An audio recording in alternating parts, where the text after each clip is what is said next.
You are now listening to the Counterflow podcast, a place for dissonant voices and unapproved opinions. You get split in half, but I call the hologram graph. But I am the center inside the placenta of math. You clash with cyanide gas and die fast. Rhythmical equivalent of solids, liquid, and gas. We smash your sinus with the power of Lord Titus. But I am the virus inside of the iris of Cyrus. Here is your host and humble narrator, Buck Johnson.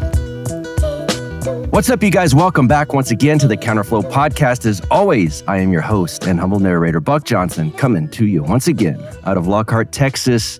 And our friend of the show, Substack writer, great content creator for YouTube and the podcast, Orthodox YouTuber, Fisherman, just all around good guy. The Prudentialist is back with us, you guys.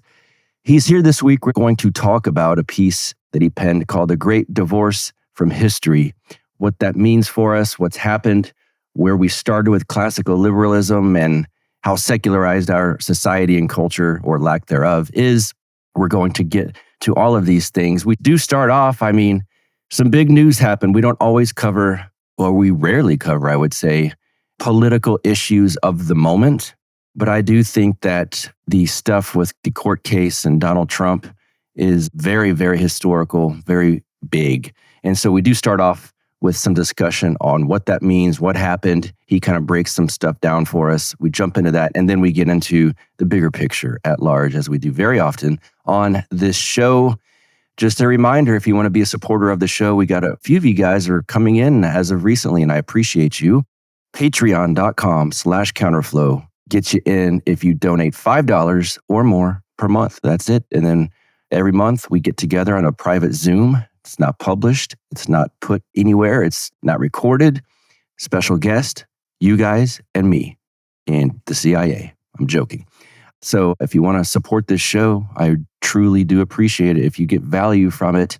If it's at least worth $5 per month to you, I would love to have your support. And let's see, I think we might as well get right to our friend, the Prudentialist, Orthodox Christian, writer, YouTuber, and fisherman, and guest today on the Counterflow podcast. Welcome back to the show, sir. How are you? I'm doing great. Christ is risen. Truly, he is risen. Good to see you back here.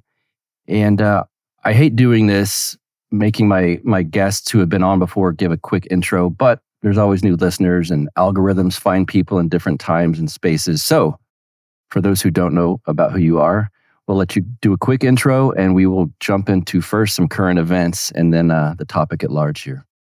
Yeah, sure. Absolutely. Once again, thank you for having me on. It's always a pleasure to speak with you and to chat. So as you know, I'm Matthew, or also known as the Prudentialist, hence the amphibious profile picture that many people know me by.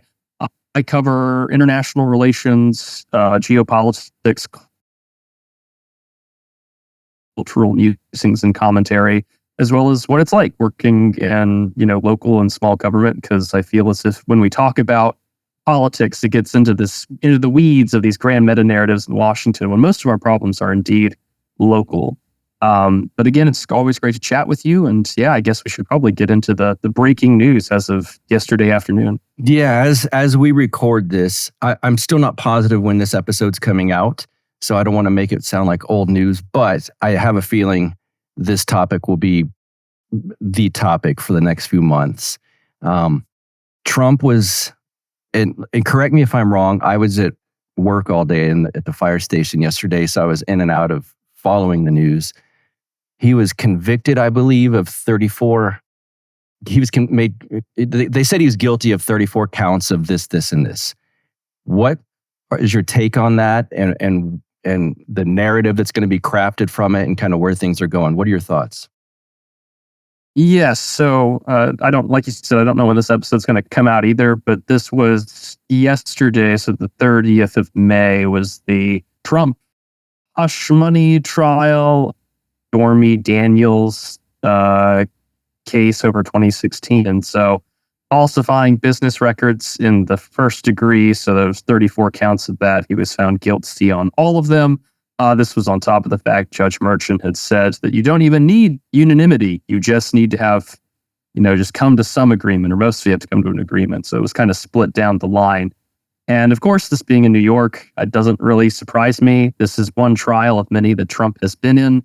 And it has effectively kept him away from actually campaigning across the country and doing so. And I believe that the next set for the punishment phase of the trial, I think, is going to be literally the day before the Republican National Convention. So just like with Super Tuesday and a lot of these trials coming around and a lot of the first major caucuses and primaries with Iowa and New Hampshire, the point is to keep Trump away from the campaign trail, to keep him away, and also to scare, party elites to not select him for the convention and to do anything that they can in their power to keep him away. And I don't know how much it's going to have an impact on people's opinion. I mean, if you're not voting for Biden, you're already not voting for Biden. And if you're voting for Trump, I don't think this has changed your opinion on Donald Trump at all. There will be a few people that you have to win over, obviously, but it does, and as much as I hate the phrase, it does beg the question about where do you go from here? And of course, I don't know when this episode comes out, but it does illustrate that this government, Biden's administration, had people who used to work in the DOJ, work in the New York case that we saw here. They want him out. They want him gone. And it doesn't help that Biden, being the old senile man that he is, says, no one's above the law, walks off, smirks at the camera, and then shuffles away. So it's this is unprecedented times, but also this feels like old style politics, or if you don't like the guy, you just throw him in jail. So our so-called civility, our justice system, it's been thrown out. We already saw this with the governor of New York with the whole case with respects to, quote unquote, speculation or inflating price for real estate, something that everyone in New York does when it comes to getting the best deal out of real estate. And she had to go out and do a press statement and say simply to the rest of New York, this doesn't apply to you. We've only changed the law specifically to get this one guy, which is our political opponent. So if it hasn't been ever more clear that regardless of whatever you think of Trump, he's sort of an avatar for middle America. Yes. You're sort of middle, white, upper middle class voting Republican kind of voter. And for him to be treated the way that he is, a lot of people have kind of made the very clear thing that Trump has said before, like, they're not after me, they're after you. And, the real message is that anyone who supports anything other than the progressive status quo, which is what is in power, this is the consequence of doing anything about it. There's going to be this isn't groundbreaking or earth-shattering, even though I tweeted it as if it were. It's not. None of my tweets are. I should always say that. But there's going to be this narrative out there. I've not watched the mainstream news since this has happened. I might begrudgingly turn it on at some point. But I already know the narrative for normies, and that this is going to be fed to them by big media, is that, oh my God, what are you going to do? Elect a felon? That sort of thing. Do you think there's still enough, let's say, people unaware that would fall for anything like that? Or is that just the side against us, against Trump, et cetera, just trying to kind of throw something out there and hoping it sticks?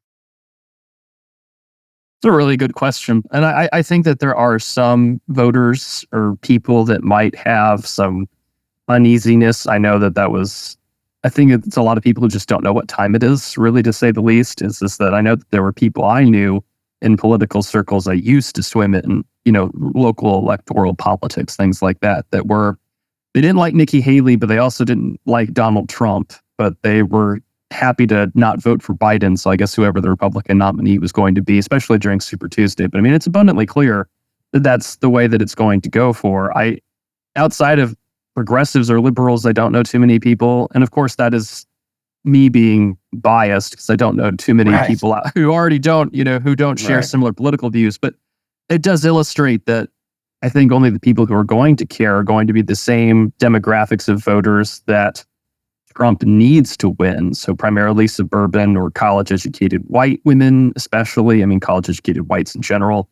But also the question is just going to be whether or not, Trump's campaign or the Republicans in general, which they haven't, have they learned anything since 2020? Did we do anything on a local level in major swing states about ballot harvesting, where the electoral process and how votes are counted? No, not really. And of course, the big realization was, well, after Biden got into office, all these courts ruled that what all these governors did was extrajudicial and outside of their power to change how the voting process was worked, but a state of exception was made for COVID. And we're going to see the simple fact is that I don't think anyone has changed the fact that all it takes is some morbidly obese, quote unquote, Democratic elections judge to pull out a box of ballots at 2 a.m. to scan 5,000 times for Joseph Biden. I know that sounds incredibly black-pilling or depressing, but it's just structurally speaking, these things were never truly addressed, at least not on a large enough scale, I think, that could change things. My gut, being a cynic, and I don't want to say I'm a cynic, but maybe I am in this instance, but if people have made a comparison a lot that it's a 1968 election, I think it's more like 2012. Like on paper, Joseph Biden should not be president of the United States, nor should he be reelected. In the same way, in 2012, the economy was still awful, and that the foreign policy situation was not great for Obama either. On paper, he should not have been reelected, but he was reelected by a significant margin over Mitt Romney. And I think that we're going to see something potentially similar. I don't think they can get away with the whole cheating thing that they did before, but I don't know. And so I'm just hedging my bets because I'm not a man who likes to make predictions because I don't have that magic touch to tell you that I was right 90% of the time. I don't have that kind of batting average. Yeah, there's this weird, I'm stating the obvious, I suppose, but this fundamental lack of understanding that the past, most of the presidents of my lifetime are, by the letter of the law, war criminals.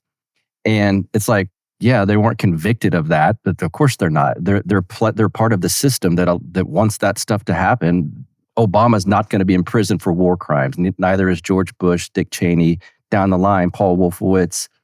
So anyone who's voted for any of these people technically has voted for someone who's done much more worse crimes than whatever the stuff with the prostitute was.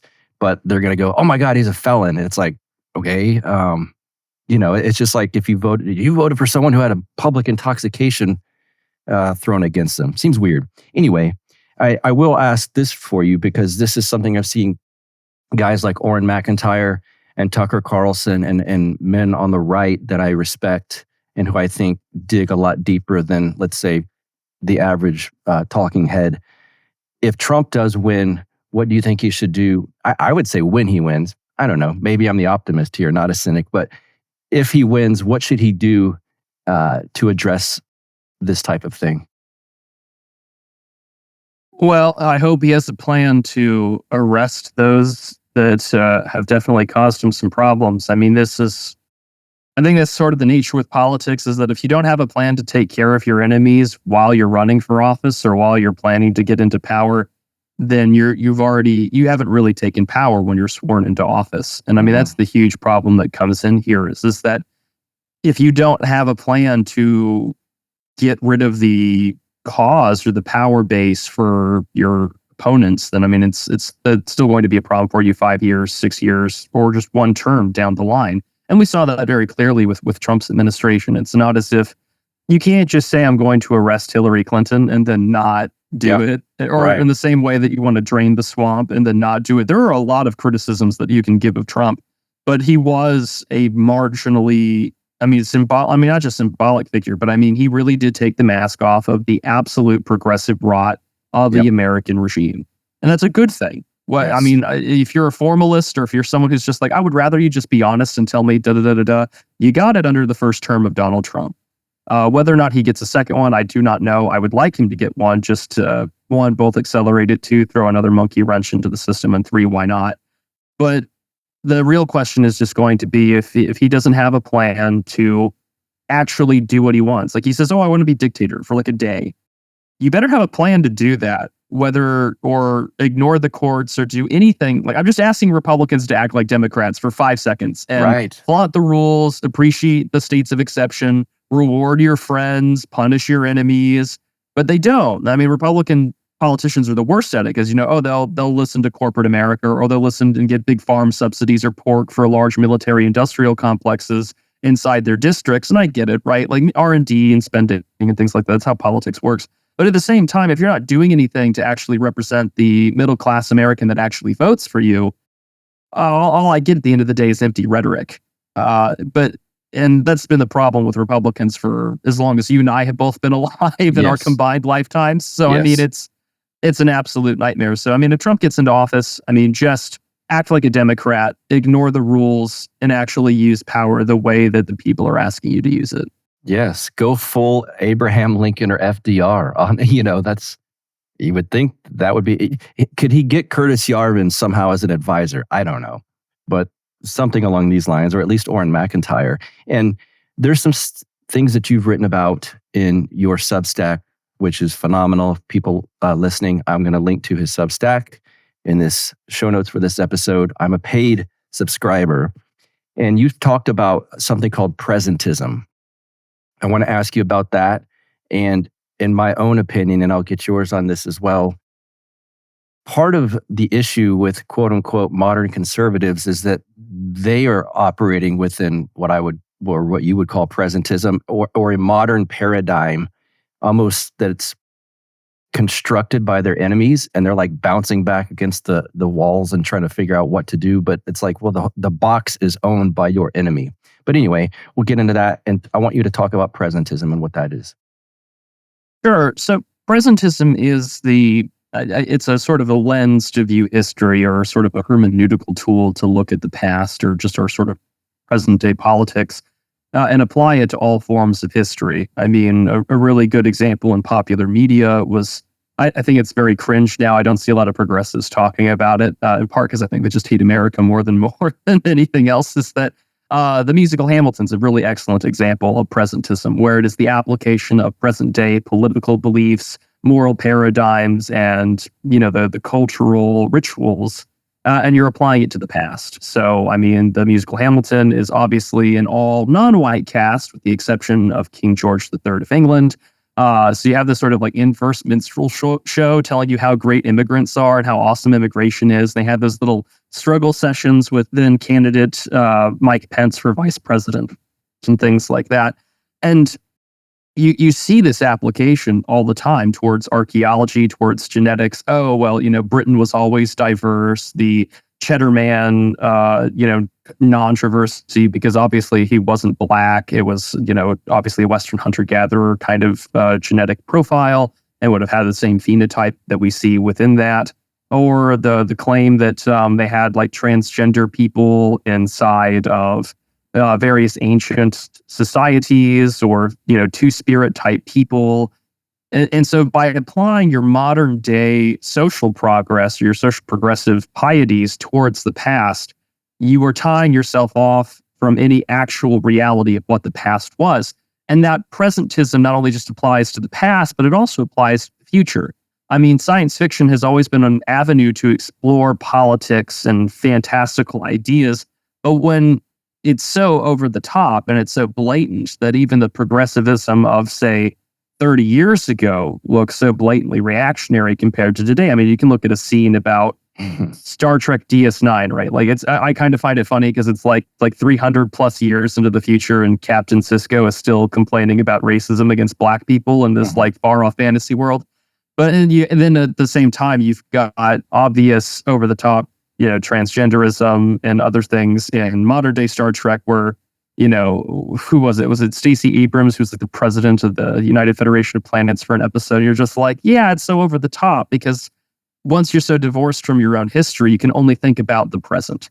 So the past is about the present is about the present, but even the far off future still addresses the problems of the present.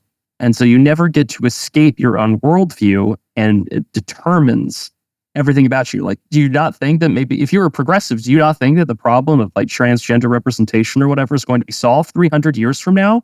Obviously it should, but you have to reify and reinforce the message that there was no past. It's why we hate the 1950s, right? It's like everything was bad. Your husband was secretly gay and beat his wife, and yes, he was on drugs. I mean, this is why Mad Men is the greatest like deconstruction of those times, is despite the fact that we have this great, litany of actual catalogable, citable data that says things were good back then. And things were actually pretty good even for Black America. And I mean, the destruction that followed in the Great Society. Yep. We have to tell the show that totally deconstructs it. Everyone was awful. Everyone was a misogynist. Everyone was a philanderer and things like that. To tell you, actually, no, the past wasn't that great. And of course, people always tie the past as this, if you say, oh, things were better back then. they immediately say, oh, well, you want rickets or whatever? Like they automatically associate it with technological advancement, that the present is always better because we have our iPhones or whatever. Yes. And oftentimes our iPhones and our other social technologies, it's very pretty spices or oils or myrrh that covers up the rotting corpse of our social and moral order. And progressives love that because if they can divorce themselves from everything, they kind of take the ultimate cope. Very similar to Milton's Satan, better to rule in hell than to serve in heaven.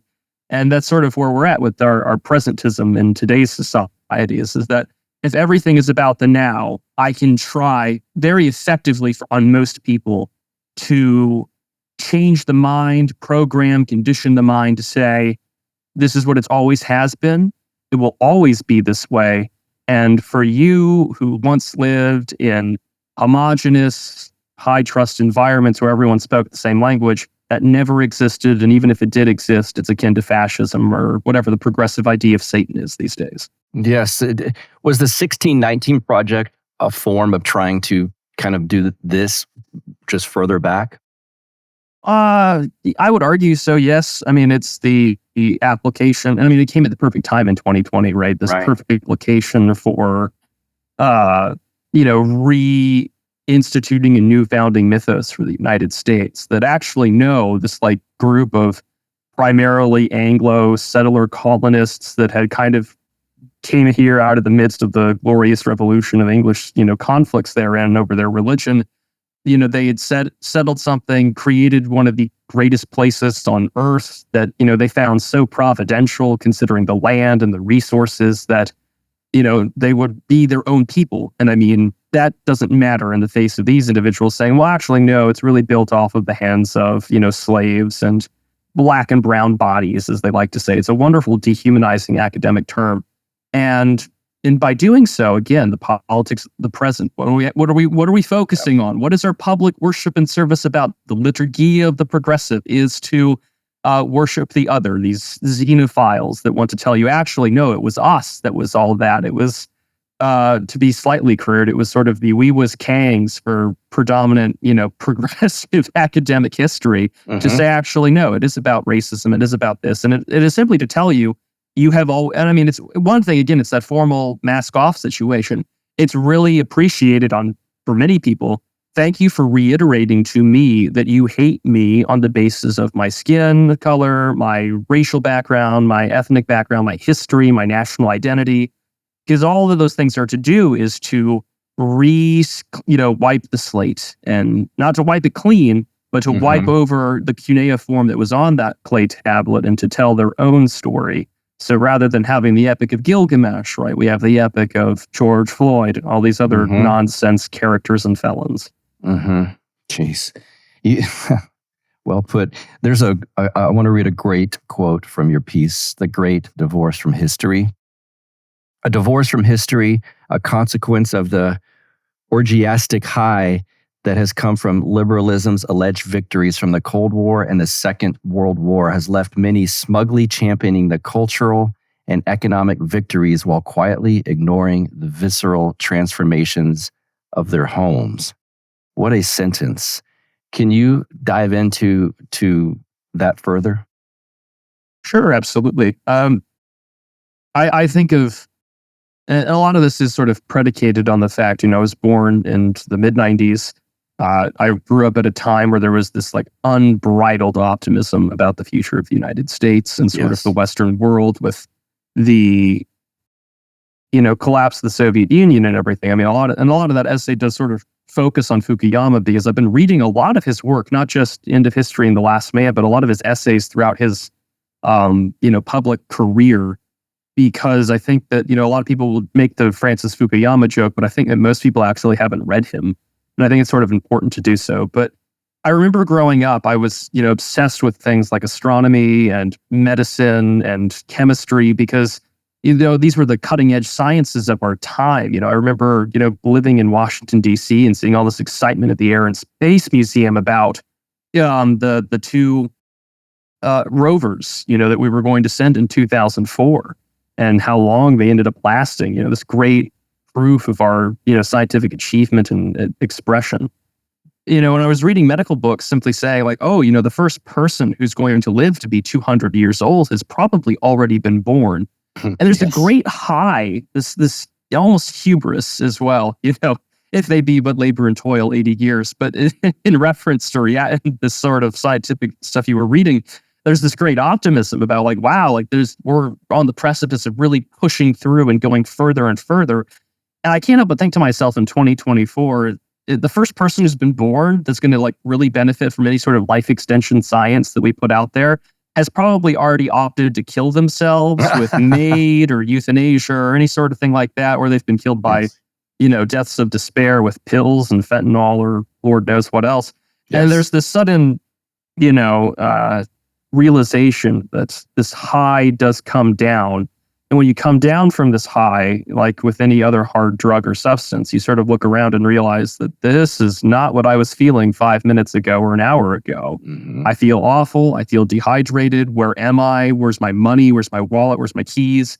And for many of us, I think that's definitely the case when we sort of look at the West. And I mean, I think that's why there's been this such deep-hearted return to the 1990s, despite the fact that there are a lot of things to criticize about the politics of the 90s. I mean, whether it be the OJ trial, the Rodney King riots, or things like that. But I mean, also our own memory of those times kind of gets floated away into the ether, especially in our current politics. Because, prior to 9/11, what's the biggest hot button political issue on Capitol Hill? Well, it's stem cell research. And it's about George W. Bush's ban on the subject, despite the fact that the FDA was going through with a lot of regulatory processes right before that.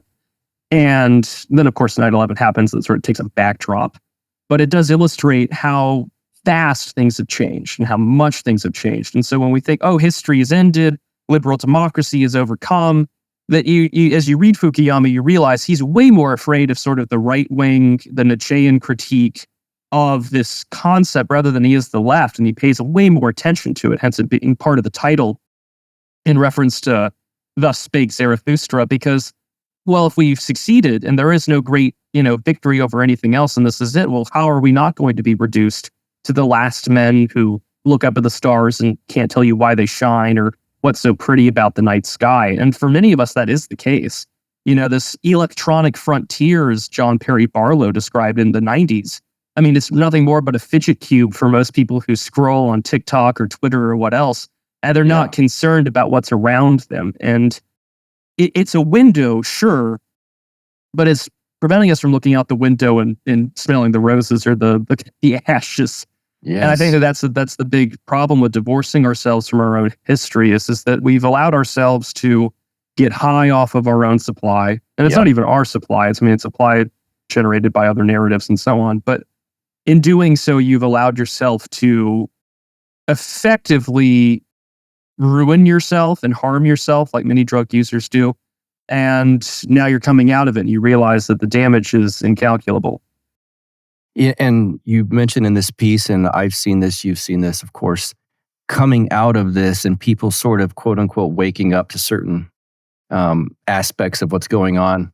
There's been a resurgence in Christianity. And some of it's good. It's not my place to judge which is good and which is bad. I should preface it with that.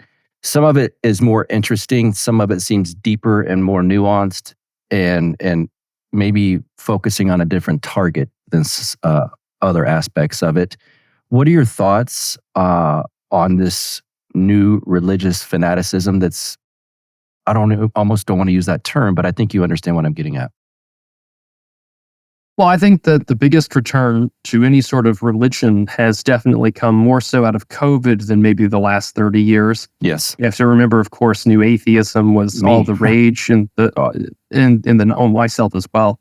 It was all the rage in the 1990s and in the early 2000s, especially once George W. Bush got into office, kind of really went into overdrive because the sort of technocratic scientific solutions were telling you, like, listen, we can overcome this. Look at the world. The problem of human suffering can be solved by sort of, free market, neoliberal capitalism, but also this free movement of peoples will allow us to all intermingle and get together, ignoring the fact that once we get closer together, familiarity breeds contempt, and that oh, we'll make sure that people get lifted out of poverty and we'll do well and that we don't need God. And this is all it's going to mean for us. This future, the shining city on the hill will finally be achieved. And we can build it, we can plan it, and we don't need dogmas or doctrines of old telling us how to do things. And this is why, despite being so anti-Christian, you had people like Hitchens and others be very strong on the Islam question, because it's like, well, they're backwards, barbaric,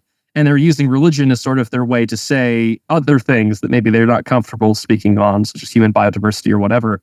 But not to say that, Islam is, great, it's awful, and it's terrible, it should go away. But that's a whole other story. And so in turn, right, like you have a society that was told very adamantly, we will overcome all things by our own hand. I mean, of course, that is a man who's put trust in his riches above all else. And in doing so, come COVID and a lot of other crises as well. There's always this turn back to religion, whether it be like bird flu or swine flu, or now in this case with COVID, that was a huge one because of the huge political opportunities that were able to be seized during that time frame. And there's a realization, well, for some, not all, many are called, but few are chosen, is to come back to it. And I think because America and the West in general, we are so death avoidant.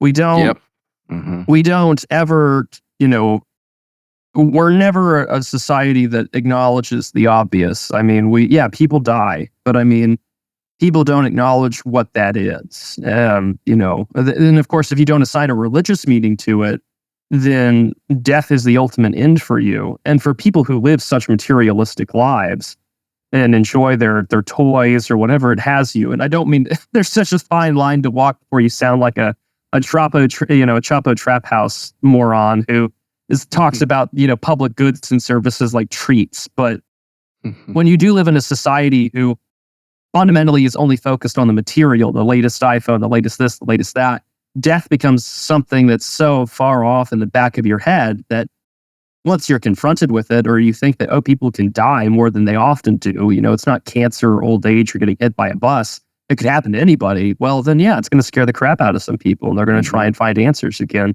Some people have found the correct answer, but not too many people have themselves. And I think everyone is still struggling to have meaning, because for most, Christianity has been reduced to the term, therapeutic, moral therapeutic deism. There's a great text on that from 2006 about that exact topic, because for most people, God is this abstract, non-intervening creator who wants us to generally have a good life and have good things. And that's not what God is in any way, shape, or form. It's not what the truth is in any way, shape, or form. But for many people, that's what it is. And so I think people trying to come back to religion or to defend the institutions that are, that have their culture and their heritage rooted here in the United States, I see that as valiant and honorable. I would also argue a little late to the party, on some of the cultural and, political battles of our time, but better late than never. Do you think some of where we're at has been the fault of maybe postmodernism? Do you think postmodernism, in other words, has crept into our culture so vastly that it's affecting things in a negative way? Because sometimes you're going to hear people talk about it and like, oh, it's just this theory that some weirdos from France or something had, and it was studied in the universities. And then other times I'm looking around, I'm like, everyone kind of, not everyone, but a lot of people have kind of a relativistic outlook. Well, that's your truth. No, this is my truth. What are your thoughts on that? Well, there's definitely some post-structuralism in our politics, but we do have a lot of still hardened, encoded structures in our culture, especially when it comes to say, oh, well, I speak my truth. Well, when people say I speak my truth, it's typically because what they're really speaking out against is the traditional social norms of 30 years ago or what they grew up with. Yes.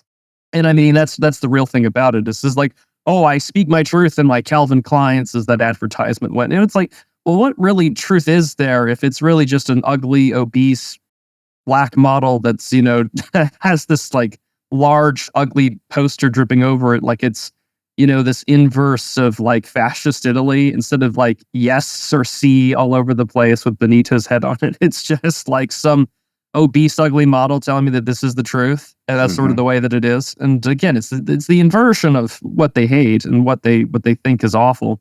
And in doing so, I think that the sort of postmodern society that people talk about, or Dr. Peterson laments postmodernism a lot. I don't know if you can bash it too much, because I think that there is quite a bit to learn there. There's some things where they obviously do get things wrong, or there's a lot of character flaws there, but there is a lot to read from, say, Deleuze and Guattari, or even, simulation and simulacra and the rest of it. Like, there's a lot there that I think is very applicable to our world, because we live in a society where information moves faster than ever before. And for someone like, the late French philosopher Paul Virilio, there are so many avenues for governmental control. There's so many avenues for what he would call the original accident, or a creation of a technology or the movement of an event that would fundamentally transform society in a way that is for the worse. I mean, so he had this whole idea of like dramology, or the study of acceleration or accidents. So with the invention of a new train, right, you've inadvertently invented the first train derailment. And in doing so, you have, and it's all inadvertent, we created by accident, because we haven't, until that train derails, we don't know what that accident's going to be. But it's been invented by the nature of the first thing being created. And so now we live in a society where we have unleashed social technologies so fast that I think it's very hard for the average person to keep up with. Earlier, either this year, or I couldn't recall when it happened, but I had the great pleasure of interviewing Marshall McLuhan's grandson, Andrew. And I would recommend people go listen to that, because he was sort of touching on this point with artificial intelligence. It's just that, we've moved so fast on this. People have not had the chance to evolve with that technology in the same way the Western man has been able to evolve to books or television. And so, I mean, like there was a great thread about this on Twitter just a few days ago about scrolling through Facebook. Facebook used to be the it place like 10, 15 years ago. And now you scroll through it, it's just like AI generated slop images of like orphans asking, it's my birthday, can I get a like? And it's obviously like DALL-E 3 generated imagery. And it's just like hundreds and tens of thousands of likes. And you're just like, this is sort of the future where like there will be people who are happily lost in the desert of the real, where nothing really matters, but also that, these people still vote, and that they still are involved in sort of like day-to-day world and pay taxes. And so it's a strange sort of world to be in, where like, yes, there's postmodernism involved there, but I think that maybe the heart of the postmodern movement, or its place in American politics, is maybe faded to the wayside, especially now when all forms of understanding how things used to work in America, politically or structurally, has been kind of been established, like, oh, people yell at the TV and they'll say X, Y, and Z, but then, they're not ever going to look up where their city council meeting is to argue about roads or where the money's going. Most people don't do that. I'm always impressed at my job when I see people show up to city council or county commissioners meetings about what's going to be spent on the local budget. I'm like, you people are wonderful. You are supposed to be what civic engagement is, but you're also a very tiny minority. That's terrifying. And so when people say I speak my truth, it's just, well, for me, all that you're trying to say is I don't buy into your, your axiomatic moral presuppositions. So if someone says I speak my truth, I'm just like, well, okay. When you say my truth, again, it's that kind of Father Thomas Hopko version of Antichrist. I'm putting myself before Christ. I'm putting myself before God. And so I become a devil in my own way. I speak my truth. I speak my blasphemy. And in doing so, like it's such a great identifier. It's like, okay, libtard, right? Like I can put you in this cute little box. Yes. And that's sort of the way that it is. But I'm rambling too much, Buck. Stop me. Stop me. Somebody stop me. No, this is good. The myth, speaking of the great divorce from history, I want to get your opinion on what I would call the great myth surrounding World War II and its lingering effects on the United States. A lot of this is from what I would consider conservative America, but I'm just curious on your thoughts there. Well, I mean, there certainly is a post-war mythos that exists that I think, of course, any time that any sort of, I guess, right-wing or strongman leader emerges, the immediate comparison, of course, is to Adolf Hitler or to 1930s fascism, despite the fact that, as Dr. Gottfried points out in his book Anti-Fascism, A Course for Crusade, the definition of fascism has changed so many times since the 1920s and 30s. It's almost incomparable to what it was at its formulation. Yes. You see this a lot with like those Timothy Snyder types that talk about like, fascist studies. And then they basically say things that would have been normal for conservative politics like 40 years ago. And somehow that's fascism.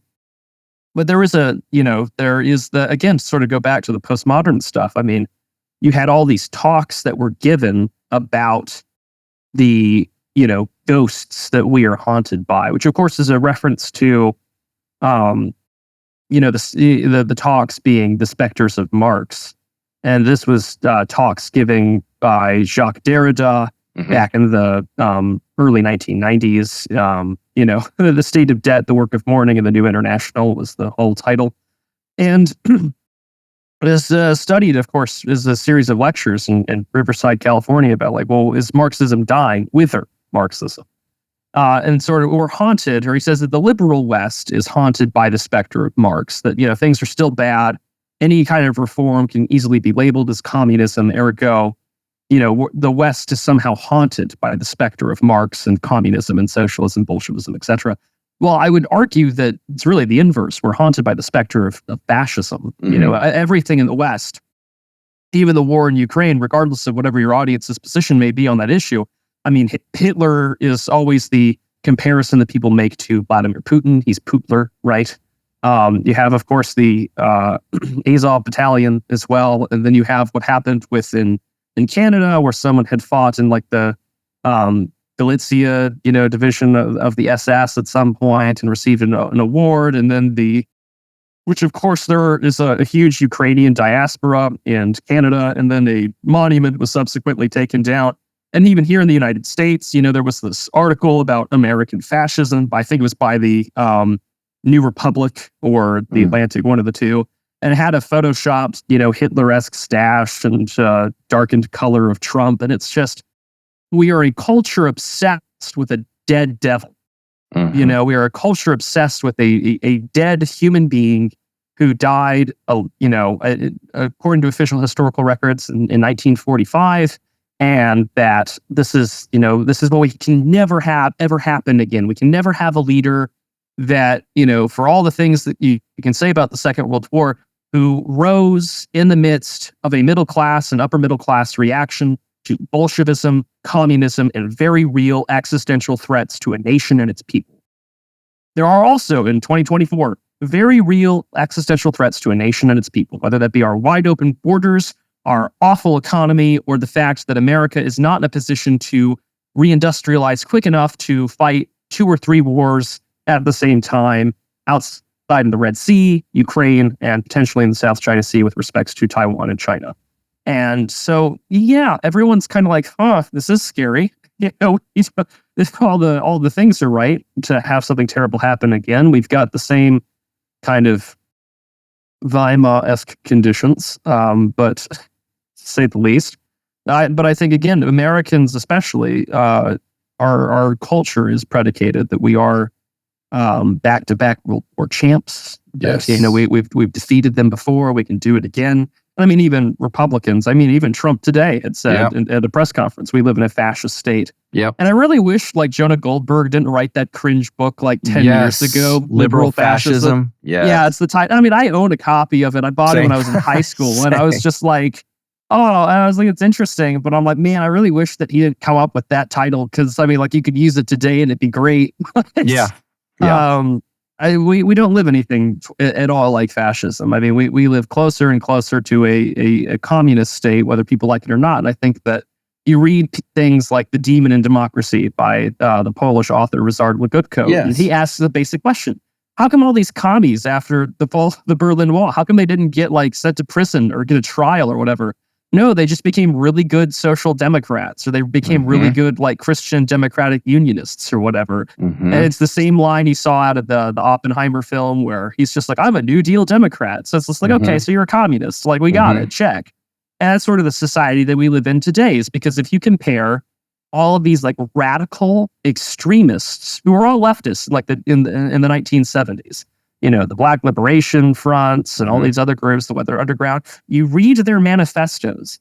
And outside of like the total abolition of prison, and although in some places basically prison has been abolished, you know, they got most of what they wanted. And so like 50 years since the days of rage, it's just like, well, we live in their, you know, so-called win condition. America's a hellhole in certain places, and they want to destroy the remaining safe zones from that. This is why all those flights of illegal immigrants, they get dumped off into red states or into rural America. And unlike the Irish, we're not doing anything about it. Is there an inherent weakness in classical liberal democracy that what we're experiencing now is just an inevitable conclusion in your mind? Well, I think it was abundantly clear when, you know, it's a republic. If you can keep it, it's meant for you know, a righteous, moral, religious people. And we are certainly not that anymore. I mean, as a nation evolves, of course, the mythology you tell about yourself fundamentally changes. I mean, you know, the way that Americans in, say, the 1950s would have looked at Native Americans or, you know, Native Indians would be totally different compared to 100 years ago, right? In the midst of America's expansion towards the frontier and the Pacific coast. I mean, you could argue that the earliest form of American ethnogenesis came out of King Philip's War in the late 1600s, which I was recently in Oklahoma City and I couldn't help but laugh because we had to go on this called, quote unquote, First Americans Museum, which I couldn't help but laugh at the title. And I noticed on their timeline of events of like Native history, they had all these like good times and bad times in black and red. And I noticed the King Philip's War was not listed on their historical events and everything. I was like, that's particularly interesting. All these other events have been listed, but not that one. I wonder why. But it does illustrate, I think, that our sort of classical liberalism, I mean, to go back to any semblance of the Virginia House of Burgesses, where wealthy, God-fearing men who took care of it, were, you know, respectable members of their community, were the ones that were in charge of it. I would love to go back to that. But I also know in order to go back to that, I would have to radically, you know, transform the country back into those kind of conditions that I don't know if it's possible to go back to. Everyone, even Tucker Carlson's like, I wish I could go back to the 1990s. You don't even have the demographics of the 1990s. Right. You don't have the human capital of the 1990s. You don't have the industrial base of the 1990s. You don't have people like General Schwarzkopf of the 1990s to like make America be that kind of country again. And of course, this is why a 1990s style Democrat, Donald Trump, is seen as a fascist by so many, because we are so far removed from even 30 years ago. And so to say that there are flaws of classical liberalism, I think that there are many great counter-revolutionary thinkers or anti-enlightenment thinkers that you can go to. I mean, you could read Patriarch, Sir Robert Filmer. You can read anything written by Carlyle or by H.L. Mencken that will highlight quite a few of these problems. Like, for Americans especially, you should be reading H.L. Mencken. I know a lot of people associate him as a libertarian, but there's some great rips on democracy or prison or public education that, you know, he called it, you know, over 100 years ago. And so, yeah, there are flaws, but I mean, for what flaws there are of that system, we as a people are far more flawed. That even if we wanted to go back to that, it would be like, you know, it would be like African, you know, subjects after the Europeans leave trying to maintain a bridge or trying to maintain a nuclear power plant. They just can't. And I don't think we would be able to either, outside of a minority of people that the rest would hate because, well, they're not like us, or the white guys from like Idaho or whatever have managed to replicate the Virginia House of Burgesses for their state, and now that system is working, and now we got to like destroy it or whatever. And I mean, that's sort of the situation we're in. I want to ask you sort of a two-part question here. You're what you are in the circles of what I would call the dissident right and some influencers and whatnot. At the same time, it also feels like we're in some rough seas of change, let's say, and that the conventional narratives are crumbling. It feels like the structures that are being lifted up or propped up, I should say, by the quote unquote elite, too weak, too fake. The people are too dumb, too arrogant. Do you see a massive change coming? And then within your circles of the dissident right, is there a common thread of what people are focusing on as far as change goes, or what's coming next? And kind of talk about both of those things. Well, there certainly is sort of a sea change. I think that, I wonder how much of that's just caused because it's an election year. I feel as if every time an election year runs around, new faces come in, or people make a really big name for themselves, and then they try and get new ideas out there, which is always a good thing. I think that the more ideas that you have out there to sort of test the waters with, the better. But at the same time, there is sort of a sea change of focus, I think, because I think you have some camps that are very much, well, this election isn't going to matter. We haven't really had elections that matter since 2016.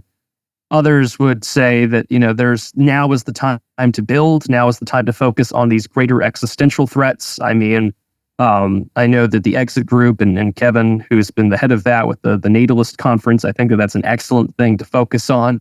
After all, if you're not having children, then it's going to, it's the death of a society, in the same way you hear it with church development meetings all the time. If your parish isn't crying, it's dying, and that's very true. And at the same time, you have people even like Peter Zeihan, who wrote this book I think at the end of 2022 called The End of the World is Only Just Beginning. And he's outlining the same problems that many on these online right-wing circles are talking about, except he's looking at them from like a totally like liberal point of view. He's just like, well, what do you mean? I can just immigrate and get a whole bunch of people to come here, and America will survive, because that's always been our strength, is immigration. And I love my fusion restaurants. And it's just, oh, come on. Mm-hmm. But you get frustrated. It's frustrating, right? But on the back onto the questions, I think that there is been a more intrinsic focus on reality. And I don't mean like, oh, wake up and smell the roses. I mean, just the real world writ large. I mean, actually doing conferences, actually doing things in person. Which is absolutely essential. There's only so much that you can do online before you fall into the digital, river in which narcissist looks at himself and, it becomes a flower. Or at the same time, you use Twitter as a escapist kind of avenue. I mean, it's fun, right? Like, you can do the in-tower and group chats or whatever, but like, is that really going to help you writ large what you're doing other than blowing off steam? And for sometimes it is, because most of the people I meet in these spaces are actually really successful, well-to-do guys who are married with children or just high-value men in general. But it does illustrate, I think, that there are a lot of moves being made towards, well, how can we build, whether that be businesses, fraternal organizations, or avenues for us to just manage, because things are going to progressively get worse. Like, I mean, I think we opened up talking about the Trump conviction on 34 felony counts. People still went to work the next day. Right. People didn't riot. I still had to go to work and help some people with, getting sure that their reporting was done right, or they get audited over a grant. And it's just like, okay, right? Like, that's sort of the way things are. And, you still have to do things day by day. And it goes back to that political literacy point is that what are you doing to, insulate yourself from whatever fallout there may be? And I think the last time we talked, we were, a similar question was asked about what's to come. And I think that it's entirely, like I answered then, it's entirely dependent on sort of your political eschatology. Like, is we getting civil war? Is we getting collapse? Da da da da da. And depending on your worldview, that should motivate your actions. Our thoughts determine our lives. Our thoughts determine our actions. And if your thoughts are things are going to get worse rather quickly, I would anticipate you to be working on things to build up for that. And if you think that things are going to just sort of coast along, then you're not going to do so. And that's a big part of what informs these spaces. And I think that, some people are like, I'm just going to double down. Nothing ever happens. And others look at it like it's the end. And it's probably somewhere in between that vast spectrum. But for many people, I think that there's the reality that, listen, the last 5-8 years has been the ultimate mask off moment to illustrate how much those in power do hate you, want you replaced, want you dead, etc. Act accordingly, and many people get excited who are your political and spiritual enemies saying, oh, well, we're being angry on the internet. We've got them where we want them because all their energy is being wasted digitally. And to some extent, there's probably truth in that. But at the same time, in this day and age, these digital discourses and these spaces are where people pay attention. I had dinner not too long ago with Jeremy Carl, author of The Unprotected Class, How Anti-White Racism is Tearing the Country Apart. And I mean, great guy. And it was a nice time to talk shop and to realize a lot more people than we realize are listening to these spaces. And of course, we get into these conspiratorial mindsets when we're not in on the outside. I've had people, I mentioned that, or to some places, and I'll get people in my comments being like, Claremonters or whatever, as if they're like calling out like some secret cabal of people, or as if they're engaging in other forms of quote unquote naming them. But at the same time, like, maybe let's not throw out the baby with the bathwater when you have one of the most prominent right-wing think tanks in the United States listening to random frogs like myself. Yeah. And so that's a good thing. But at the same time, it goes back to networking. You need to be able to build connections, not just digitally, but also in the real world. Who can you rely on? Who can you trust? And I think that that's a big part of this quote unquote vibe shift or this change in the ecosystem is that it's an election year. Things are more hectic than ever. There sure as heck seems to be a push by those in the powers that be to escalate certain conflicts abroad. So whether or not they win the election or not, the next guy who gets into office is stuck with it. And that's the way that it's going to go. And I mean, we'll see definitely how things change, just like we saw in 2016, because Brexit happened before Trump. And now the British government will have its elections on July 4th. And so we'll see what happens there. It looks like Labour is going to win. Hashtag 0 seats, as some of our right-wing friends across the pond like to say. And only time will tell. But as I said last time, it all depends on your timeline for how bad things get or how good things get. You never know. Well put. Plug away the YouTube channel, Substack, anything you'd like. Sure. So like I mentioned at the beginning, you can find me primarily on YouTube and Substack. I'm also on all podcast platforms. I am trying to write more these days than anything else. I hope to have an article out by the time that this episode goes live talking about Jeremy Carl's book, The Unprotected Class, alongside Sam Francis, and some political strategies that we can do on a local and national level about the blatant anti-white racism in America. Alongside that, I host a show every Tuesday evening at 8 p.m. Eastern, live, called The Digital Archipelago with my friend Gio Panicetti. We cover, art, politics, culture, current events, all sorts of things. And it's always a great time. You can always tune into that or catch it, on the VOD or podcast platforms. But I'm enjoying my life back in the wage cage, so to speak, but also just enjoying life as it is, enjoying this wonderful possible tide, and really focusing more on that than anything else as of late. I'll just say it now. I hope to be more busy this year, working with both my teacher and a few other students, and iconography. And so that's really been my personal work, has been doing a lot of that, learning how to write that. So that's been my personal goal, is to write a few more by the year's end. Beautiful. That's great. The Prudentialist, thanks for being here. Thank you so much. Thanks again to the Prudentialist for being here. I gave a hint last week, I should say, at who the guest was this week. There was a bit of a hiccup. So if you're thinking, well, he said that it was going to be a she, the Prudentialist seemed like a man to me. The guest I was hinting at, like I said, there's a bit of a hiccup. We are trying to reschedule some things, but I was always happy to get the Prudentialist. This was going to drop next week. It's just that you got it a week early. So let's see, counterflowpodcast.com. Follow me on Twitter at BuckRebel, BuckRebel. Join our Telegram group. You know how to search for that. Subscribe to the YouTube page. All of these things, I appreciate it. Leave a rating and review if you do iTunes, that podcast app. Until next week, you guys, have a good one. See ya. You get split in half, like on the hologram graph. But I am the center inside the placenta of math. You clash with cyanide gas and die fast. Rhythmical equivalent of solids, liquid, and gas. We smash your sinus with the power of Lord Titus. But I am the virus inside of the iris of Cyrus. Like the sound of the Counterflow podcast? Our audio production is provided by Podsworth Media. Check them out at podsworth.com.